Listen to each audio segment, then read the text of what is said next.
Two things you only dreamed would come together. A delicious cheesy quesadilla wrapped around a beefy burrito. The new Quesarito from Taco Bell.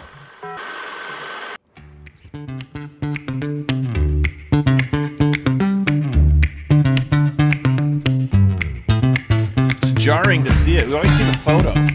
You don't always see the actual video of it. When you see the video and it just like nonchalantly pops up at the bottom, it's like, wow. It's pretty great. Is that item still on Taco Bell's menu? No, Still on the the cowards took menu? it off. Can you believe Jokic lasted longer than the Quesarito? This is incredible. Unbelievable. This is incredible. Also, he wasn't even a center.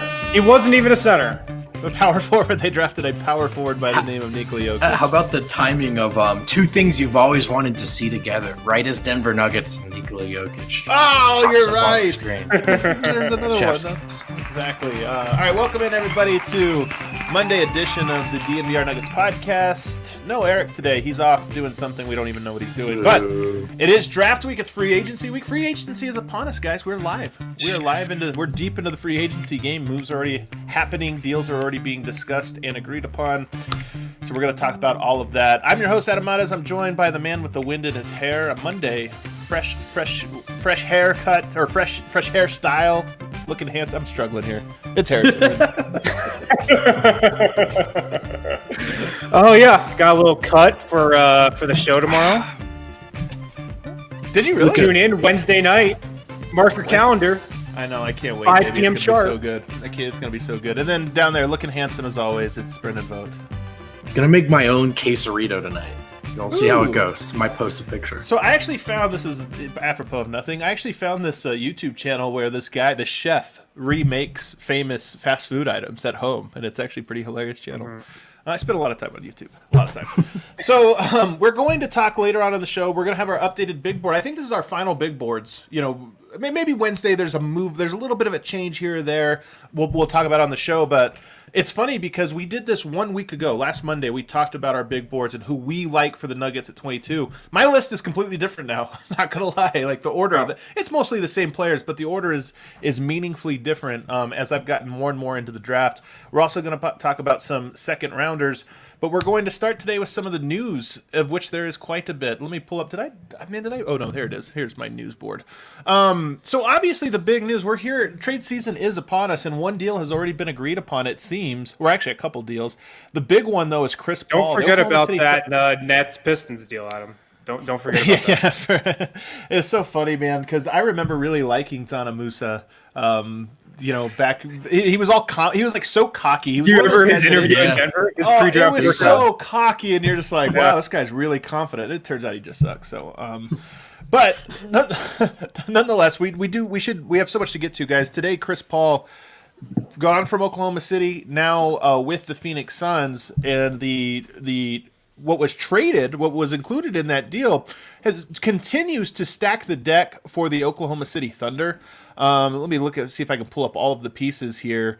Does anybody have Kelly Oubre, Ricky Rubio, Ty Jerome, Jalen LeCue, and a 2022 first-round pick? So that's another draft pick in Oklahoma City's arsenal. They now have 17 draft picks going forward between now and 2027. That's absurd.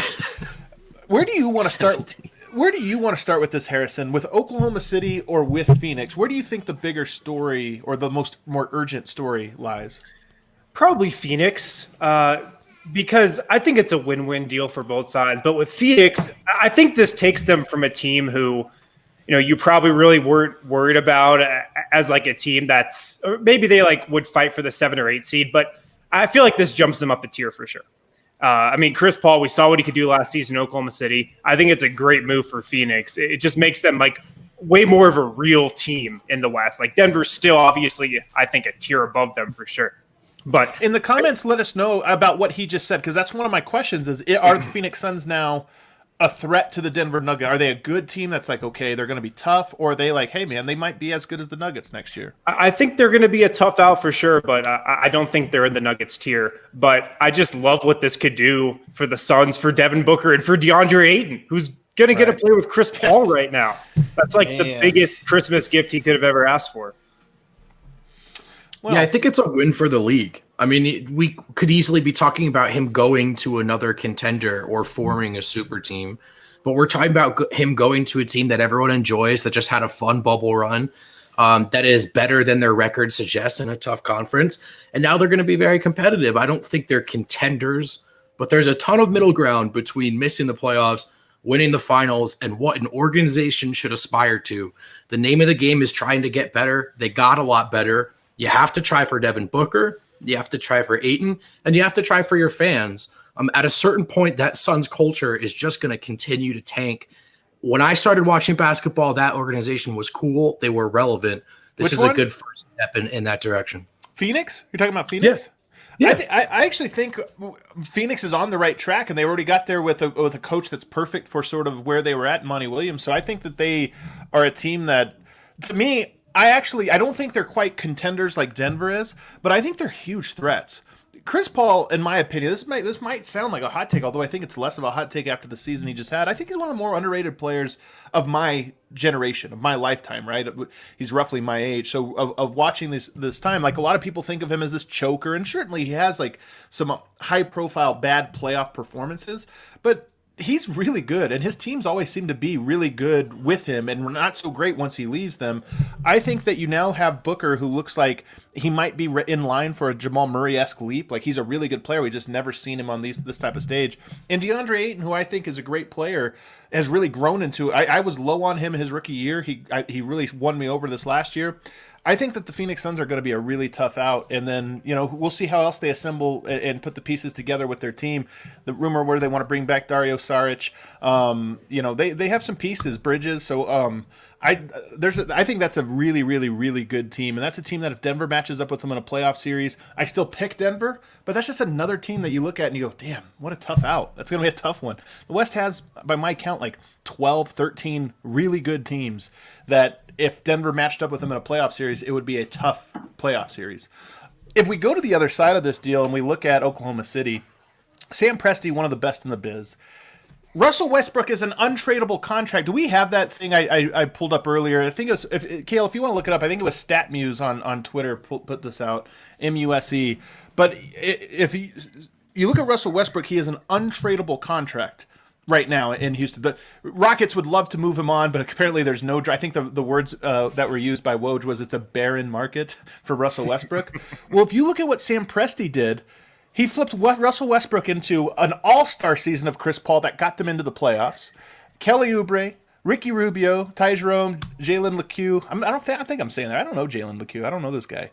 3 first-round picks and 2 pick swaps. So – that's a hell of a haul for a guy that right now can't be traded. And that team is set up now with 17 first-round draft picks. It's probably a ways out for them, maybe a year or two before they start to really become a threat. But they, to me, are set up better than Sam Hinkie's 76ers were. You want to talk about a trust the process team? To me, I look at Oklahoma City and I go, my God, this almost can't miss for these guys.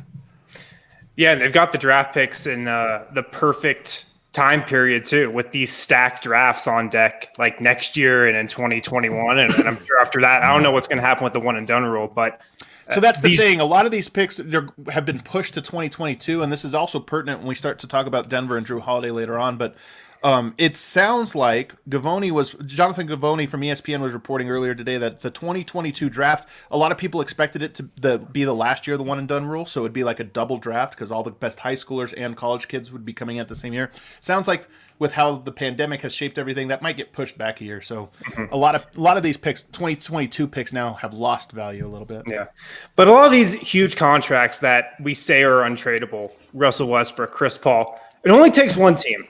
It only takes one team, and like the Rockets last year, it only takes a star player kind of requesting that they trade for a Russell Westbrook type to get those deals to be done. So I'm cautious to say that there are like any untradeable contracts in this league anymore because it only takes one team, and I think in the right circumstance, anything can be moved.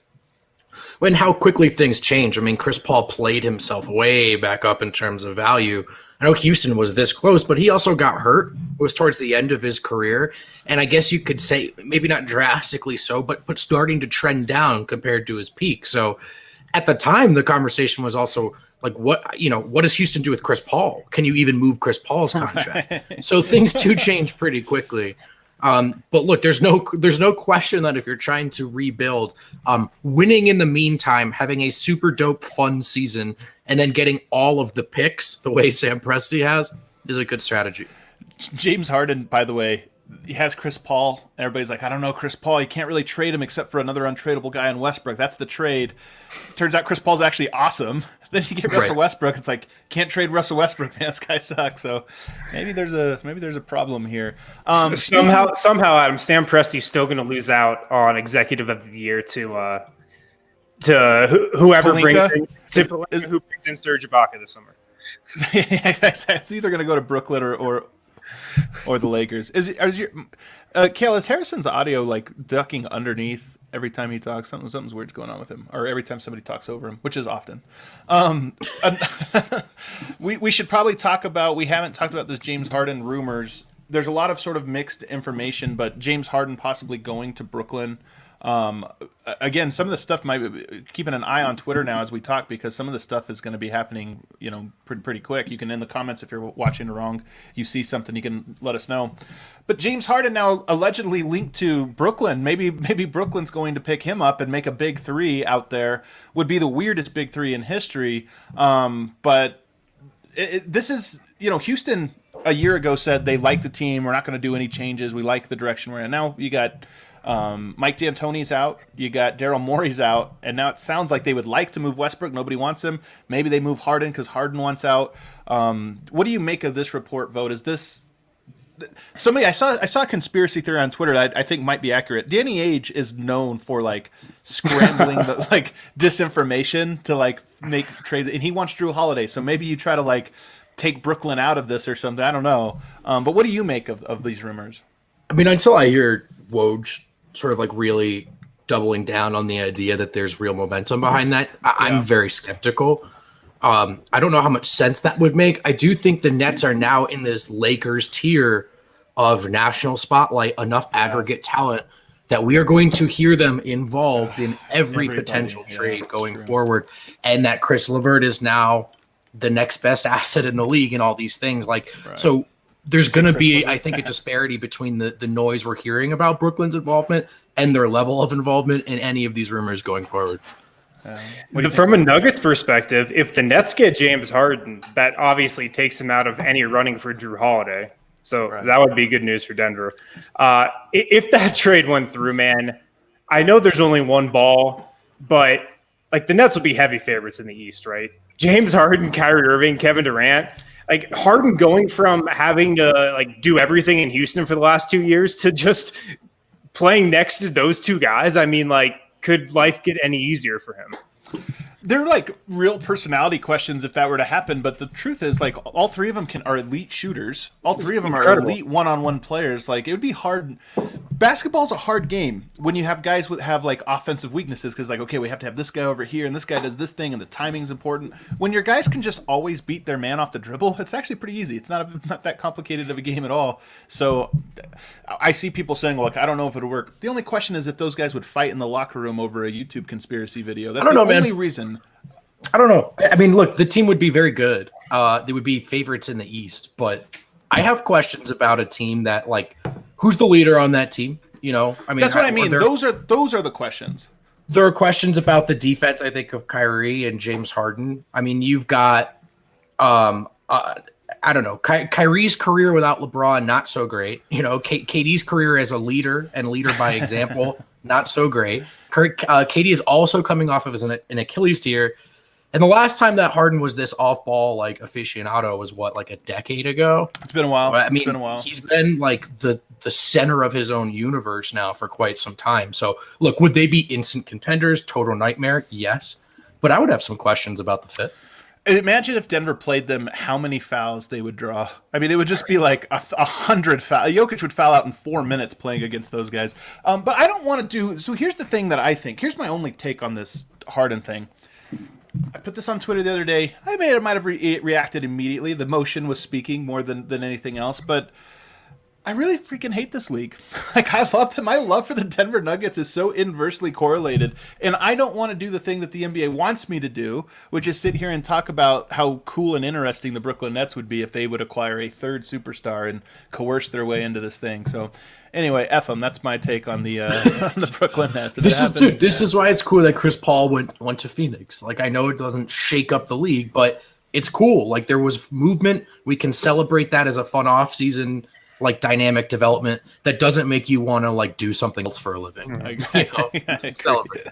I totally agree. I'd also, as we talk about, and I'm going to really play this note hard on our Wednesday show, so I'll just kind of tease it here, but it's one of the things that has made Denver just so interesting to us over the last 6 years is that it really hasn't.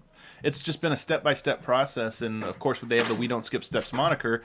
Now they're at the final step, so I don't know if there is such a thing as skipping a step now. You only have one more step to go, so any way you can get there works. But to me, it's what makes Denver so interesting. Is it's like, you know what? If you can block out everything else that's happening in the NBA and just do your own thing, kind of dance to the beat of your own drum and make it work, that would just be so much more rewarding. And part of me, I think about that with this Jrue Holiday stuff, and I think about that when I see people writing, us or adding Nuggets fans or Nuggets writers or whatever and saying, oh, they overvalue their players. It might be true. But there's also just this like sentimental value that is not nothing in sports. Sometimes a sentimental value is as important as whatever other thing you have. It's like, hey, we like doing things our way. We like our guys. It's close enough that, we'd rather do it this way. And I think there's a little bit of that going on for the Nuggets. Some other quick hitting news here that I think is important. The first one, this is probably the most important, two-way contracts next year. Usually, Bull's on a two-way contract, by the way. Usually players on two-way contracts can only be with the team for 45 days.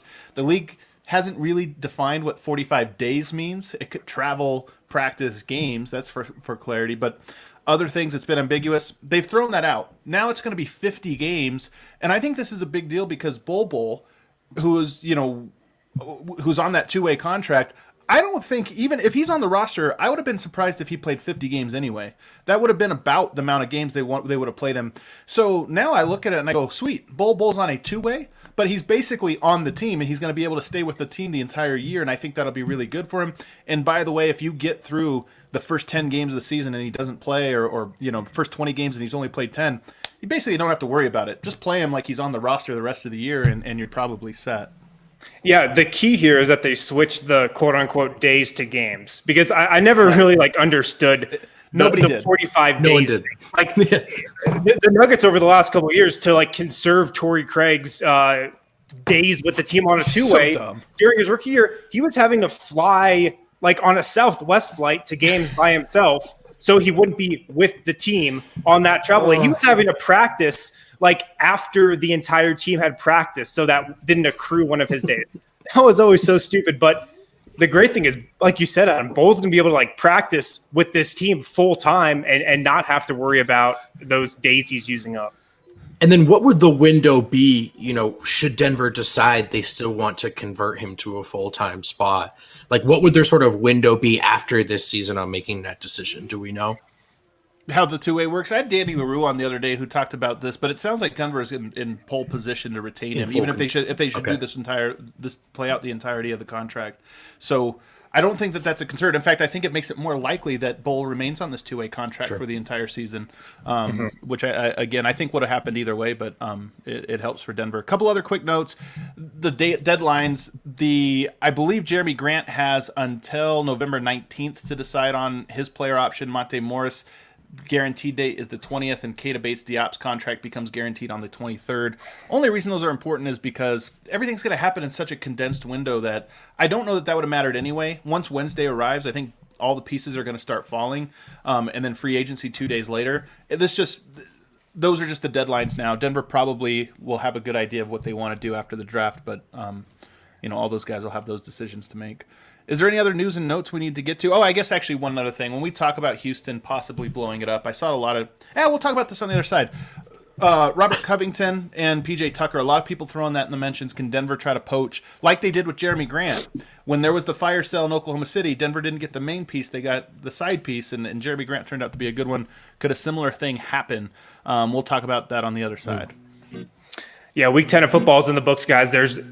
It's time to review the tape. Get ready for Week 11. There is no better place to get in on all the action than with DraftKings Sportsbook, America's top-rated sportsbook app. To add to the excitement of Week 11, DraftKings Sportsbook is bringing back their can't-miss offer. If you haven't tried DraftKings Sportsbook yet, head to the App Store. You don't want to miss this. DraftKings Sportsbook is giving all new users the chance to earn a sign-up bonus up to $1,000 when signing up. Rough on me yesterday, using guys. promo code DNVR. I know our parlay didn't work out, but I did. Not quite. Parlay did not work out. I did cash out on the Dustin Johnson winning the Masters, though. DraftKings had a nice little odds boost on DJ. If only you had locked that in for the lock of the week. Yeah. Maybe next week. Tons of stuff to bet on football this week, collegiate and pro on DraftKings. Of course, it's super easy on DraftKings. One of my favorite things about DraftKings is like so easy to deposit and withdraw. Like it's dangerously easy how easy it is to just deposit money into your account and bet on whatever.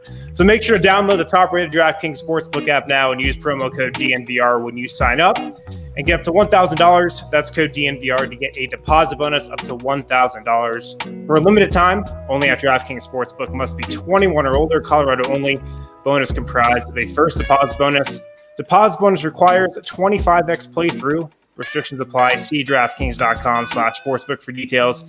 Gambling problem, call 1-800-522-4700. And if you're tuning in, if you're listening, hope you were in the DNVR Masters over the weekend. We do tournaments on WGT World Golf Tour, the official gaming partner of DNVR every weekend. It's a loser weekend for me.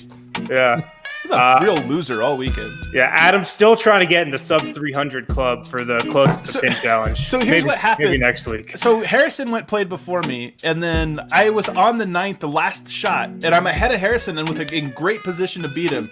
Right into the bunker for like this horrible penalty, and then he beat me by 100. I went from beating him to losing by like 50%. It was terrible. The key with close to the pin challenge, just get it on the green.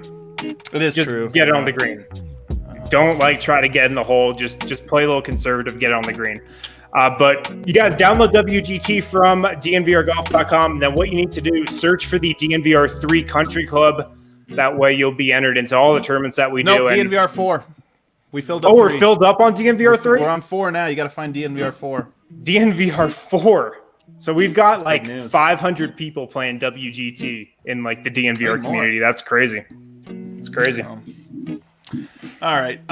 So the Rockets, should they blow it up? And I know that's a big should. I've heard varying different things. One, this was a thing that's been talked about for a while. Thank you, buddy. I've heard that this is a thing that has been talked about quite a bit. The Harden to Brooklyn, maybe it's closer to a done deal than is being reported. Of course, who was it that, it was Donovan Mitchell over the weekend that said, I love how Woj goes from teams are talking to negotiations are taking place to done deal within 10 minutes. And that is how these things come out. Like, Woj would be like, ooh, I'm hearing Harden to Brooklyn. Harden to Brooklyn is a done deal.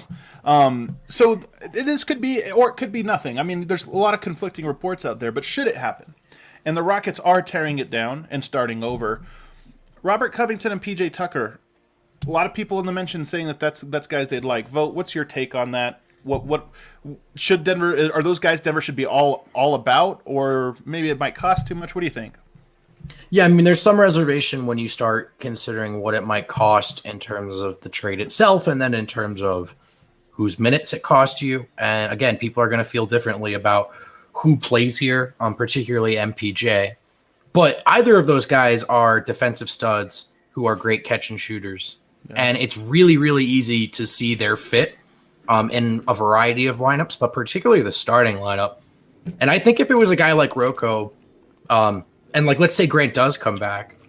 I mean, the idea, like, now you start talking about the possibility of having a quite good defense, and maybe keeping MPJ on the bench becomes appealing, or at least something you have to consider. I don't know, man. Jumping the shark right here. Is this a Michael Malone wearing a Brendan Vogt costume here? But look, I mean, there are a lot of people who want 3 and D. There are a lot of people who want better D and better catch and shoot, and those two guys are obvious solutions to that problem. Yeah. I love both PJ Tucker and Robert Covington. I love them both as players. I think Covington's probably a bit of a natural fit here in Denver. I've thought over the last couple of years he could be a really good fit here. The thing is, like, if he's available right now, the Nuggets have to see what happens with Jrue Holiday before, trying to like do a Robert Covington deal, because like, would you do 22 and some salary for Covington? Like maybe, but you've got to see if the Pelicans want that 22nd pick in the Holiday deal first. Covington and Grant, so both of them together. Yeah, that would be. I mean, that'd be intriguing. So I like Nicholas's comment here. PJ Tucker's 35. I mean, he is. That's old, guys. Like I know he's still good. I'm 35. I hurt when I do anything. I'm 35 or 30. I'm 30. 36. I'm 36. I'm almost. We're basically the same age. So so I don't know about him as much. And then also there's this. There aren't two more different offenses than the Houston offense and the Denver offense. The Denver offense succeeds most when there's ball movement, free-flowing, everybody's kind of involved. The Houston offense, P.J. Tucker is a spot-up, stand-still guy. He's in the corner just for the entirety of the possession, just like this, waiting to catch a pass to shoot. So I don't know that it translates quite as much. Covington's the one that's really interesting. I mean, he's really, obviously would be a great fit. I do worry, though, because Michael Porter, I just am such a believer in him. And if Robert Covington was here, I mean, come on. How could you not play him over Michael Porter? Maybe it ends up working out, this or that, but I don't know. So I'm a little more lukewarm on those trades or those ideas, but, we'll see if you could keep Grant, get Jrue Holiday, and then add Robert Covington, I'm all in. So then you lose MPJ? Is this MPJ might demand a trade at that point. No, then you keep MPJ. Okay, all right. Well, you get everything. And then you sign Serge Ibaka as well. Okay, so Serge Ibaka. Okay, sweet. Okay, I'm with it. Anyway, I just thought that was interesting. We'll see. There's too many moving parts. Could Covington be a 2? Could you start the 2? Could MPJ be a 2? I mean, at a certain point, we're getting so weird. I don't know, man. I don't know. But we got to move on. Last thing here. Happy birthday to Bol Bol. He is 21 years old today. I don't know if you guys knew that. There's a little. There's a little nugget for you. Little nugget for you. It's no way they would deal Bol on his birthday, right? Yes, I didn't even think about that. So the Jrue Holiday deal got pushed to tomorrow. FYI. Oh man, I love this one. This is a great comment from my guy Edgar, and it leads us directly into our updated mock draft 2020. The draft is 2 days away. And we are now going to reveal the guys that we have that we're the highest on for this draft. We did this last week, but there might be a little bit of movement. The way I want to schedule this or structure this is, first let's talk about guys that probably are not available at 22. They're projected a little bit before, but who, maybe Denver trades up or maybe just they fall. Like, I mean, Michael Porter, we've made this mistake 2 years in a row where we never talked about Bol Bol. We never talked about Michael Porter Jr., and they both ended up falling despite there being no intel prior to the draft that those guys might fall as far as they did. So let's start off by talking about guys that are projected to go higher, comfortably higher, but that if they should fall, you would really like them. And Vogt, do you want to start with your list and just kind of see what names are on that list? Sure. Do you want me to go through my whole list or just give you a name? I want you to give me let's say 2, 3, 4, whatever you feel comfortable with of guys. And again, these are guys that are projected. I'm not talking about, Anthony Edwards or anything like that. I'm talking about guys that are projected 10 to 20, but, maybe they'll fall. So 3 guys I've seen all over the place that I think none of them are necessarily great fit, but you talk about that kind of talent. If it's there at 22, it's hard to ignore. Poku, RJ Hampton, and Tyrese Maxey. Ooh, interesting. Okay. I'm not necessarily wild about either Hampton or Maxey, but I just think if they were somehow there, at 20, it's just enough talent. You probably take it. Maybe consider that an asset to stick it in your back pocket. Poku, I think, for obvious reasons. I'm curious what you guys think about that list, though. What do you think, Wynn? Yeah, I mean, I'm all in on Poku. I mean, I tweeted out today that the Nuggets are really interested in him, but the thing is, I don't think he gets to 22. I could see a team taking a chance on him in the lottery for Let sure. Me say, actually, I'm going to disagree with that. I hard money that he is before 22, but to me, it wouldn't shock me if he fell. We've seen different things happen. I think with the Thunder having as many picks as they do, there's more chance that they're going to aim for one of these high upside guys. They can afford it. Yeah. So they're the team I worry about most. Maybe Dallas after that, but he's interesting. We should also mention here Pokusevski, 18-year-old Serbian player playing actually in the Greek second league, 7 foot, 200 pounds, which is he's real thin. It's like if you made Bol a little bit skinnier, but he's great passer, great, has a lot of like guard skills. He almost looks like a 7-foot small forward in a lot of ways. So he has if people haven't heard, that's kind of the skinny on him. Mm-hmm. If he's there at 22, I could see that being the pick for Denver. A couple other guys who are going to go definitely way before 22, potentially like right in that 9, 10, 11, 12 range. That would be just great fits on Denver, I think. Devin Vassell and Tyrese Halliburton. Like those are the two guys in the top 10 that I would just love for the Nuggets if there was somehow a way to get them. And then the other guy on my list. You got to describe who these guys are, though, before you get there, because we're assuming the audience has heard of these guys, and a lot of people are tuning in this week for the draft. But let me just say, Tyrese Halliburton, I think he's projected like top 7. I mean, I don't think thinking he might fall or Denver trades, I just don't think that's too realistic. But you know who he reminds me of? Who's that? Little Lonzo. He's got a little Lonzo in his game. Actually, quite a bit of Lonzo. Just a better like finisher and shooter.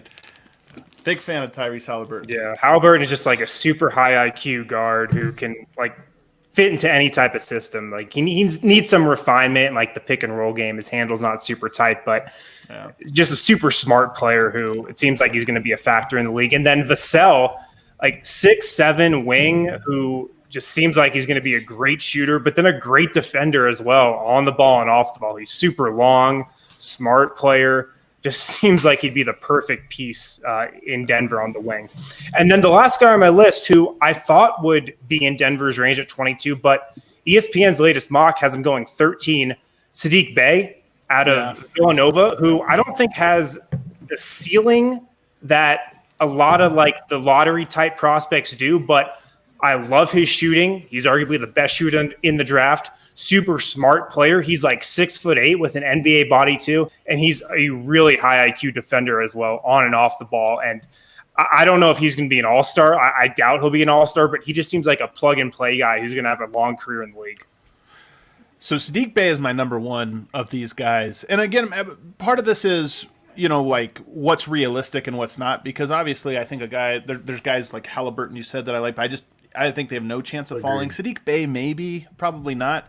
But I love him. You're absolutely right. He's a Villanova guy, a sophomore, 6'10", wingspan, 6'8" body. So he's got the body of what you're looking at. I agree. I don't think he's a star, but I think he's a star in his role type player. Yeah. Super high IQ, great off ball. The type of guy that can, and I know this sounds silly, but the type of guy that if you swing the ball and he's open, can knock it down. You swing the ball and there's one more pass to make, he can make it. Or if you swing the ball and the defense is closing out, he could put it on the floor and get past him. Like, to me, that's what you need to be. That's what Denver needs. Yeah. Maybe other teams at 10, 11, 12 are looking for more upside. But Denver, I think, looks at him and goes, man, that guy you could plug right in today, and he could probably play at the NBA level. And going forward, I think he'll be good. So I don't think he'll be available unless Denver moves up or something like that, but I absolutely love him. Tyrese Maxey, you mentioned, but you didn't really talk about what type of player he is. I really like him as well. Shifty, strong. He's been compared to I've seen comparisons to like Derrick Rose and to like Kyle Lowry. I know those guys are a little bit different, but just an aggressive, good point guard who, I don't know, like he can do a little bit of everything. He can drive, he can manage, he can get to the rim. I think Denver needs that quick first step guy. I think he's that. He can defend too. He can defend. And he can defend. Yep. So there's some buts. Like he's a very strong defender, but only 6'3". Which isn't terrible. It's not great. He can do a little bit of everything. Probably a ceiling on him as like a secondary type of playmaker. He's a score first type of guard who doesn't necessarily flourish with a jumper per se. I mean, he's pretty adept at getting himself lanes to the rim. He can shoot off the dribble within the perimeter, go in either direction, but he's just not like a dead eye shooter. So this is a guy that I think probably realistically you're hoping can give you a burst off the bench sometime soon.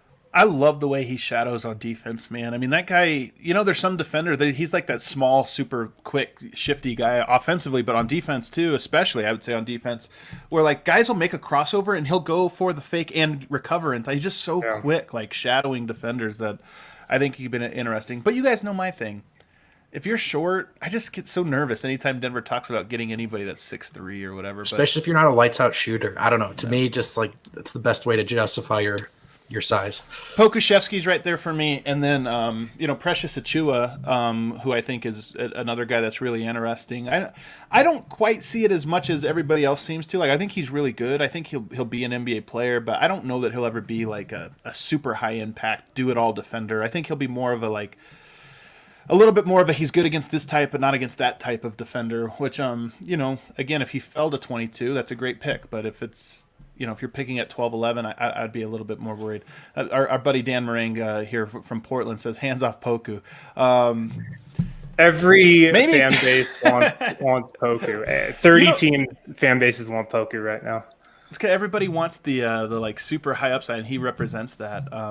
By the way, we watched Chet Holmgren the other day. I would see a picture of that guy. I've only seen pictures. I've seen the mixtapes or whatever. I thought that guy would be a scrub. He was so impressive. I was so impressed with that dude. And that guy, I know he's going up against high schoolers, but he was like Kevin Garnett out there, like with only shooting the three better. It was crazy. By the way, regret to inform Jeff Morton, if you're still watching the show, the kids are just chucking threes. There's a lot of 3-pointers going on. There are a lot of 3-pointers with the kids. All right, let's get it. Is there anybody else worth talking about up on the top of the draft? I mean, I don't know if any of these guys are going to fall anyway, but Vogt, looks like you have one. Well, I was just going to say that I actually don't know how much of a reach Precious is. I can't get. He's one of those guys I've seen. He climbed and then he fell again, so it's a little weird. He might be there. I'm probably not as high on Precious as a lot of other people are, just because it seems like we're projecting a ton with him. Yes. He's also not as young as you think. He was a freshman, but I'm pretty sure he's already 21. And you love the athleticism. You think he should have a good jumper. He seems like he could be like a real factor defensively at the next level, but I feel like we are projecting a lot there. This is hilarious to me. Cade, he's not wrong. These guys are types, but how you always compare the Euro to other Euros with guys. Yeah, dread guys. There's like a type. It's the Farid Montrez type, and of course Achiuwa with the long hair as well. So it always cracks me up. But you're also, I think, happen to be right. But I do wonder, like if some of these guys had longer hair, if we'd always be like, he reminds me of Farid. All right, let's get into let's briefly kind of dive into our guys that are probably at 22 and at the top of the list. Harrison, of guys that you feel are pretty confident are going to be at 22, who is your number one guy? This guy could go a tad before 22, but Jalen Smith for me. He's number one. Wow. He was mine last week. I've got him number one right now. I just think he's going to be a really solid NBA player. And I know the Nuggets have their front court pretty solidified, but he's going to shoot threes. He's going to rebound. He's probably going to block some shots. I think there's some questions about him as a playmaking big, like his passing, his ability to be a playmaker. There's a lot of legit questions there. But just as a role player, a secondary option, a guy who could be a factor, an offensive threat on a bench unit. I just feel like he's going to come into the league and really produce. So he's number one for me right now. He's high on my list, but he was one last week. I think I have him 5 this week. So just kind of shows you. Why is that? Because I've fallen in love. It's love at first sight for my top guy. It's really more that, Jalen Smith to me, I think, is a surefire guy that has a role in the NBA. Great. I don't know if all the other pieces come together, but he can shoot the three. He can block some shots. I think at worst. I think he could be Miles. I think it could be Miles Turner. Yeah. I think if you can add rim protection and that guy has a prayer of developing into something on the other end of the court, that's pretty appealing at 22. I love this question. I wasn't going to go here, but is there a Doug Malone? It might be Sadiq Bey. It might be Sadiq Bey all the way around. Yeah.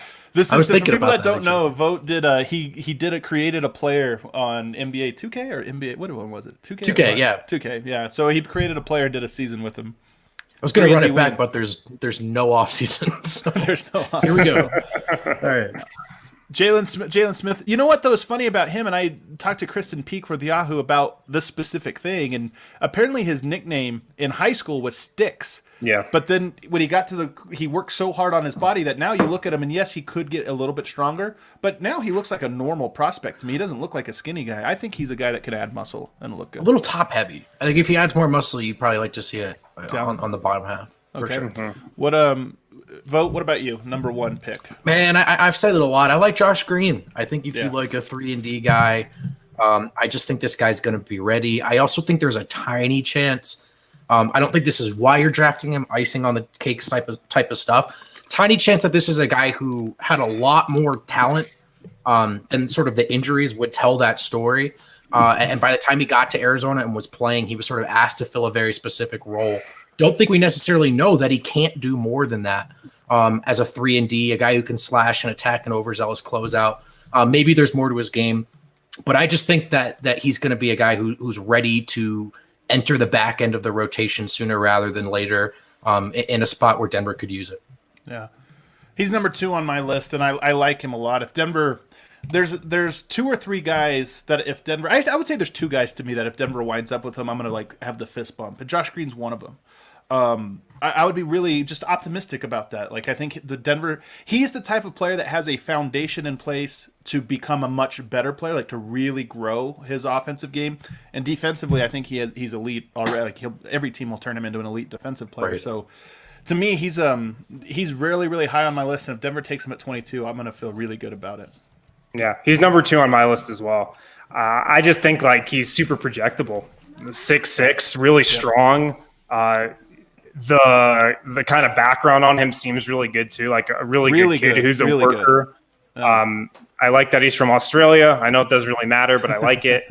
You're pandering. So no, it's cool. It's cool. It's a pipeline pick. And totally. I like in terms of toughness, just I don't know. You say he has an AFL background, right? This is a big, strong dude. I don't think he's afraid of the next leap physically. That is the thing about that Australian league, right? Is there's no blood, no foul. It's a very physical league. Mm-hmm. Josh Green, I think, is fantastic. He would be really, really good. My number 1, and look, Denver's not going to take this guy with the 22nd pick, but it's the guy that I actually like more than everyone in the draft, and that's why I have him here. So if Denver is to acquire this guy, I think it's through buying a pick in the second round and getting him. But I would be as hyped. Look, Monte was taken in the second round, Tyler Lydon in the first. Sometimes that's just the way it works out. And it's, of course, Paul Reed. I talked about him a little bit last week. Only since then have I only fallen more in love with this prospect. And I'm telling you guys, for years, you know this, Vogt. You know this too, Harrison. For 3-4 years, going all the way back to Denver Stiffs, I've been talking about how much that offensive fit with Kenneth Faried works because of that, what I call the dunker spot gravity, right? Along the baseline. Everybody thinks you have to be a 3-point shooter to stretch the court. Well, Denver has Jamal Murray. They got Will Barton and Gary Harris. Okay, those guys are hit or miss, but they stretch the court. You got Michael Porter Jr., I think is going to be an elite floor spacer. And you got Jeremy Grant that spaces the floor. You got Jokic that spaces the floor. You got Bol that could potentially space the floor someday. Monte Morris. Denver has a lot of guys that can space the floor. So having one that can't, if they provide the other type of gravity, I think is so important. And to me, Paul Reed represents that. 6'9", a 7'2" wingspan, almost identical measurables to Taj Gibson. Very athletic, super long reach, super long wingspan. And if you look at him, to me, he's a combination of these players. Kenneth Faried, Taj Gibson, Paul Millsap, Kenyon Martin. A little bit of he has a little bit of those skill sets. Very, very, very athletic, quick jumper, very light on his feet, but also a guy that I think has good instincts for the weak side rotation. This is the number 1 thing you need around Jokic is a weak side rim protector. That's what he is. I think he projects to be elite at that on the defensive end, and he's aggressive. Jeremy Grant can be a good defender, but sometimes maybe not I think that Paul Reed will be one of those guys that's constantly on the hunt defensively, just locked in, waiting for the opportunity to pounce, almost like a Birdman, Chris Anderson. So I love him defensively, and then offensively, just such a quick jumper, has great instincts for playing the dunker spot, staying on the right side of the court, rotating around to create the most spacing for whatever, the on-ball action is. And then he has good I know this is a weird thing to say. He has very good anticipation for when the pass is coming, so he begins stepping into his catch and jump before the pass arrives. I saw this with him over and over and over again, and I just think he's going to be one of those guys that you step up on Jokic when he's rolling to the basket. Jokic finds that guy every time, and Paul Reed dunks on you every time. One of the best finishers in NCAA. I love this dude. I can't figure out why he's fallen so far. I think it's a lot because he can't shoot very well, and his shot is disgusting, and his handle is robust. I think it can grow over time. And I think most teams can't build around a 4 that can't shoot anymore because they have a 5 that can't shoot or they have a 3 that can't shoot. Denver doesn't have that problem. Jokic can stretch the court. Michael Porter, Jeremy Grant, they can afford this guy. I just think, to me, I would be so convinced that he would be a great fit in Denver and a guy that Malone would love, Jokic would love. He would just fit so well. I can't believe, and I've watched him, I can't believe how high I am on this guy. I really like him too. Again, like you said, I don't know if he's in play at 22, but if the Nuggets were to trade back or trade into the second round for a pick, I would love Paul Reed. His athleticism, like he just jumps off the page. He jumps off the screen. He's a freak athlete. Great, one of the best athletes in this, and he happens to be 6'9" with a 7'2" wingspan. Like, he can jump out of the gym. He's quick. He's fast. He can get up and down the floor really quickly. And you mentioned his second jump, his shot blocking skills, his anticipation ability. That's that could be what makes him into a starter level guy in due time. Now, I think one of the knocks on him is he goes for too many shot blocks. Sometimes he's just over antsy with trying to block shots. So that will be something he has to clean up. But Denver would be a great spot for him. Just his athleticism would fit so nice with what Nuggets already have going in their front court. And they could kind of take their time with him as well, which I think he needs.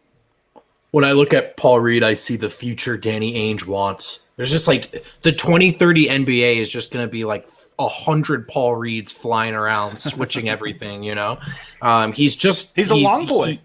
He's a long boy. Because that wingspan is just so long.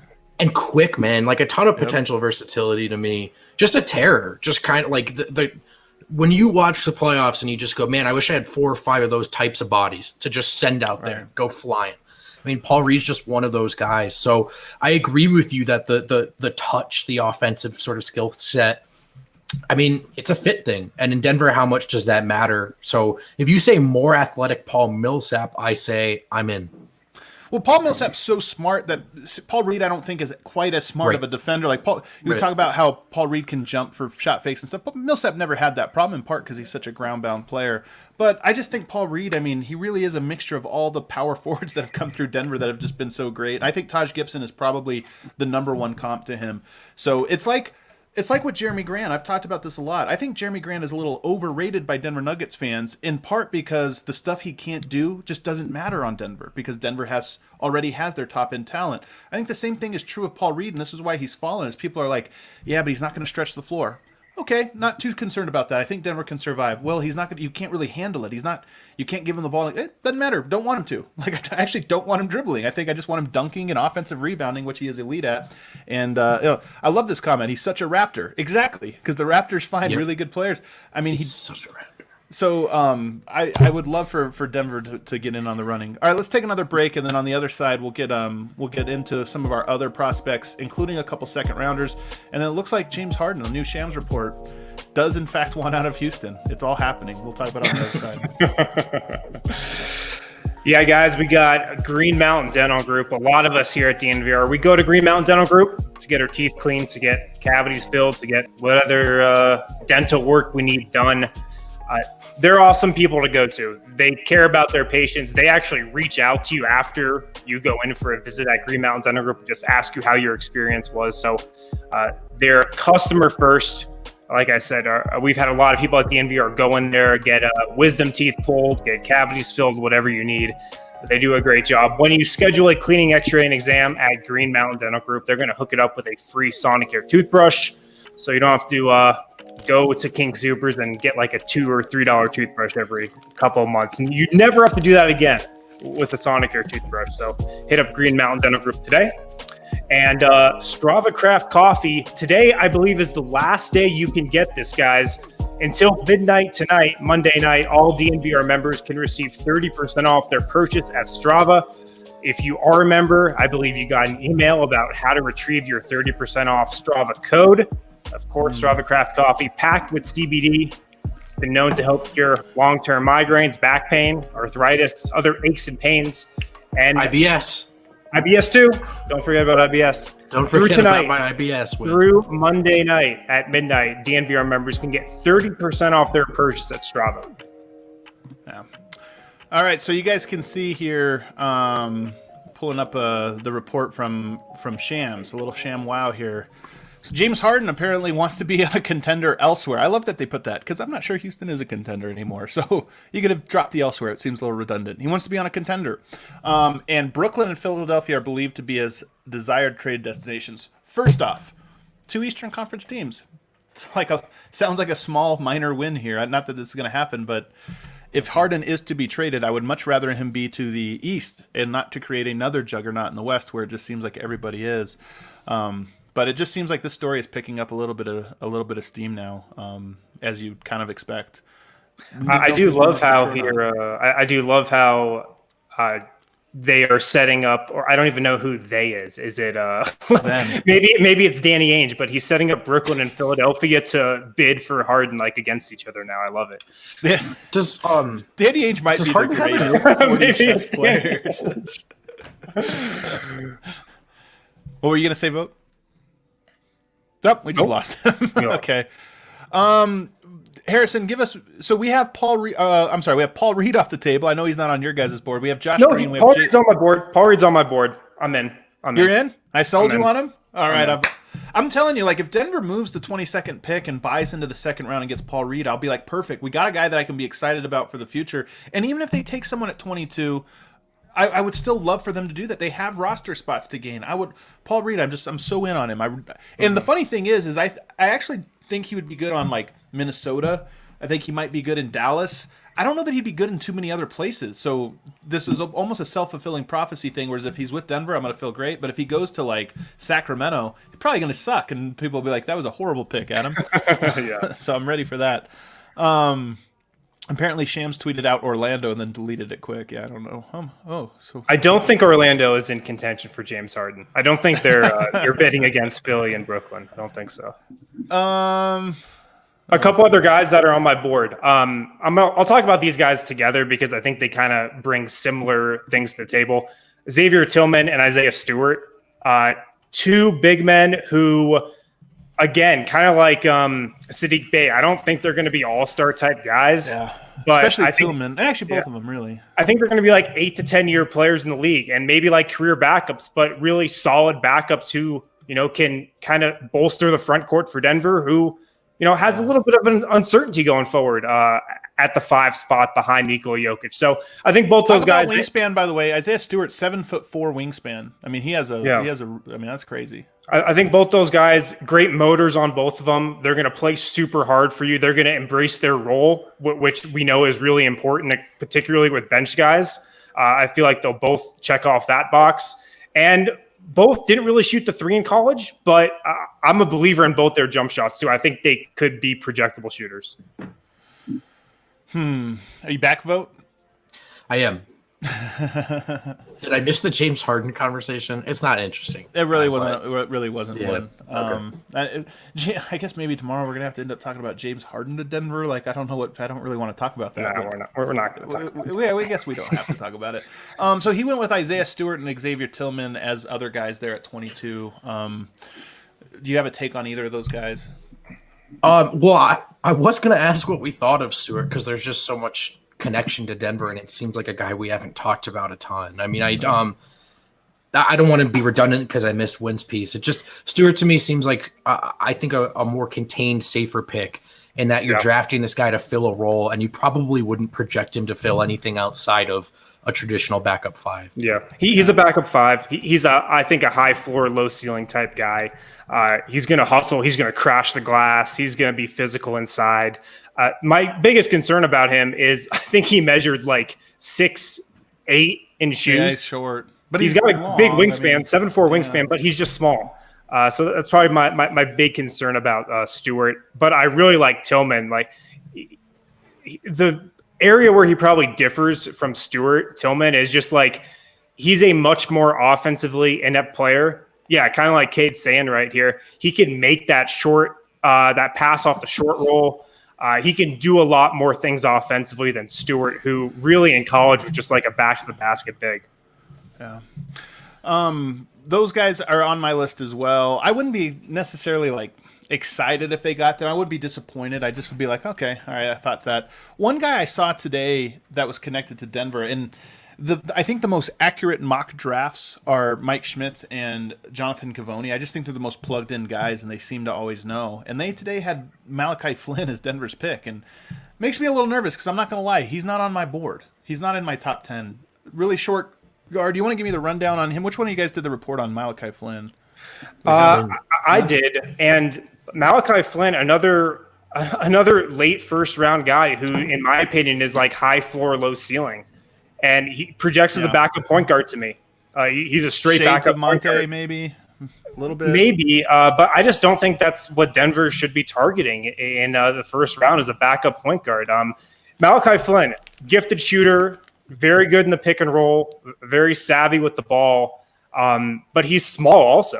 He's like 6'1", maybe 6'2". He competes on defense, but I just don't know if like the ceiling is there for him to be the guy at 22.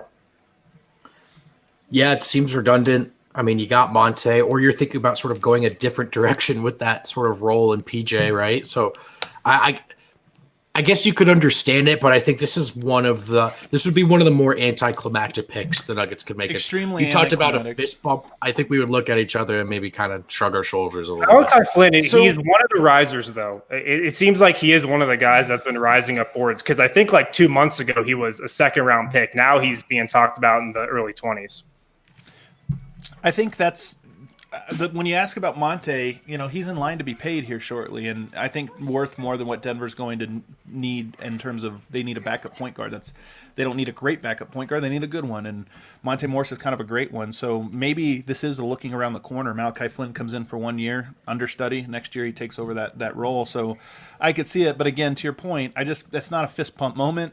Maybe it turns out to be great, but I just don't know about him. I want to go finish now by going a little bit deep. I think Tyler Bay is another one that would intrigue me. We talked about him in the last show, but he's a little bit like a taller Torrey Craig.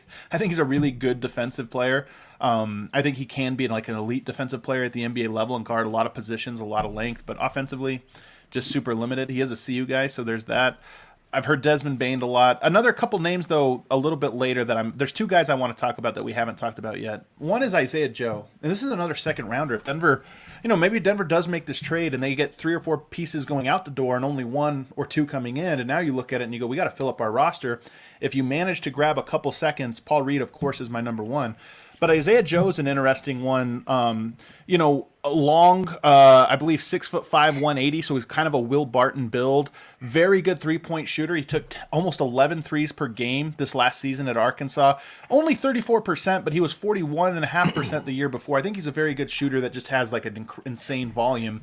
And I love the balance on his shot. He can shoot off of every type of motion, off the dribble, going left, going right, left foot, right foot, right foot, left foot. I mean, he could just, I think, you talk about some guys and they're like good catch and shoot shooters or this and that. I think Isaiah Joe projects to be one of those guys you can count on to do every type of shooting. He's just a little small. I think that's one of the things. He's got that Will Barton build, so he'd have to really, really become wiry strong because that's his upside. But elite, I think he could be a really, really good shooter. What's he playing in the NBA? Is he a 2? He's probably a 2, yeah. He's probably a straight 2, and he can handle it a little bit. He's not going to be elite, probably not even as good as Will Barton or anything like that, but he's not going to be a guy that you can't he's probably in between Gary and Barton as a ball handler, I would say. But better shooter than both of them, or projects to be a better shooter than both of them. Yeah. He should be an incredible shooter. He's got super deep range, too. Like, took a lot of really deep ones. Logo-type range, so, yeah. I like him a lot. And then lastly, tell me if this profile sounds good to you guys, or sounds like something Denver might be interested in. Okay, University of Kentucky, guard, but was outshined a little bit by some of the other guys in his class. 6'3", 188 pounds, a little small, but a little small but wiry and long. From Baltimore, Baltimore City League champion, very tough, inner Baltimore kid, and a little bit overlooked. Would fall to the second round. Can shoot the ball. This is Emmanuel Quickly, by the way, I'm talking about here. He's on my list, too. And so he's another guy that I think Denver could maybe be interested in. Ryan Blackburn actually threw this guy to me the other day, and I started taking a look. To me, I like him, don't love. A little too small. This small guys I'm just not in on, but he could be a guy where, again, if they like a point guard, and that's why Malachi Flynn is attached to him, maybe you end up delaying that a year, and you go to the second round, you get this guy. Maybe he works, maybe he doesn't. You only had to pay a little bit of cash to get him. I like it. All right, I'll give you 2 guys here. Let's see here. Cassius Stanley. Yeah, out of second Duke. Cassius in this class. Not the point guard out of Michigan State, the wing out of Duke. This guy is a future dunk contest champion. Absolute ridiculous athlete, and he can shoot the three too. Now, I don't know what else he's going to do. I can't see him like being a factor on defense anytime soon. He's got a ways to go as a playmaker, but I think he's intriguing potentially in the second round. Here's another guy that I think is super interesting and is actually mocked to go in the second round on ESPN's latest mock. Justinian Jessup, who's a Colorado kid, played at Boise State. He's a 6'7" wing, 40% from three last year on 8 attempts per game at Boise State. Kind of giving me Duncan Robinson vibes. But a little bit slow defensively, right? That's the idea. Is maybe he can't guard. That's what I've read about him. But who knows? Second round, late second round, why not? Yeah. One name the three of us haven't really talked about at all. I know there are a ton of injury concerns. A lot of value, a lot of talent in Killian Tilly, who would be available in the second round almost certainly. This is a guy who is probably going to be a lethal three-point shooter. We've got our comp down in there as Davis Bertans, but there's some Jokic ball stuff here too. This is a good passer, good quick decision maker, just strong feel for the game. That said, I think he either missed time or underwent a procedure in each of his 4 seasons at Gonzaga. Ton of injury concerns. What was already a somewhat limited athletic profile is sort of written in stone now after these injuries. He won't have a ton of versatility, but a lot of value, I think, whoever goes ahead and gets Tilly in the second round might be a Jokic player. Villanova, Gonzaga, like there's maybe Wichita State. There's certain schools where I'm like, yeah, those guys, they're gonna know what to do. They're not gonna have to like overcoach them early on in their career. They kind of know. So he's an interesting one as well. I'm excited, man. There's so many. Look at how we came up with like 20 prospects to talk about today. That's how many guys there are that are just kind of intriguing for Denver. Should be great. Again, guys, don't forget on Wednesday, 5 o'clock. Pull us up on your TV, the YouTube. You have a smart TV. People are laughing at me, but I'm telling the olds this because I am one of the old. You have a TV. You can pull up YouTube right on it. Watch us right there. We're going to be having some great guests on. George Karl's going to come on. You can see George Karl on the timeline right now, guys. Very adamant that Denver gets rid of Michael Porter Bowl. Everything, whatever it takes to get Jrue Holiday. He's very in on it. Spicy Twitter follow. So I think we're actually going to have George Karl after they trade for Jrue Holiday. Either they do or don't. Like, I think by the time we have George on, the move will either have happened or not happened, so it'll be interesting to hear from him. So it should be great. 5 o'clock on Wednesday. Going to be an absolutely fantastic show. I can't wait for it. Thanks, everybody. Obviously stay connected to DNVR. Cover all this breaking news. We'll see you then.